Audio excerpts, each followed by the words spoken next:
अस्सलाम वालेकुम रहमतुल्लाहि व बरकातहू। आज हम पढ़ने वाले हैं सूरह हदीद। हदीद का मतलब लोहा। अल्लाह ताला ने लोहा किस लिए उतारा?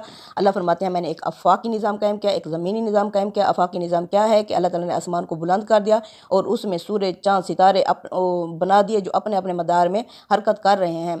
सूरज की मजाल नहीं है कि चाँद में जा घुसे, ना ही चाँद सितारों में। अगर ये एक दूसरे में घुसेंगे तो आसमानी निज़ाम, आफाकी निज़ाम दरहम बरहम हो जाएगा। इसलिए अल्लाह फरमाते हैं अल्लाह तत्गौ फिल मीज़ान, ऐ ज़मीन वालों तुम भी मीज़ान में अल्लाह के जो मदार हैं उनमें सरकशी ना करो। यानी कि अगर तुम एक दूसरे में घुसोगे तो क्या होगा? ज़मीन में भी फसाद बर्पा हो जाएगा। यानी अदल व इंसाफ से काम नहीं करोगे, अपने अपने मदार से बाहर निकल आओगे। जैसे अदलिया का अपना है, हुकूमत का अपना है और फ़ौज का अपना निज़ाम है। अगर अपने अपने निज़ाम से निकल के दूसरे के निज़ाम में जाओगे तो ज़मीन में फसाद बर्पा हो जाएगा। तो इस फसाद को ख़त्म करने के लिए अल्लाह फरमाते हैं अनज़लना हदीदा, हमने लोहा उतारा फ़ीह बासुन शदीद, जिसमें शदीद ताकत है। इससे क्या करना है? इससे बातिल के सर को कुचल डालना है ताकि बातिल सर उठाने के काबिल ही ना रहे।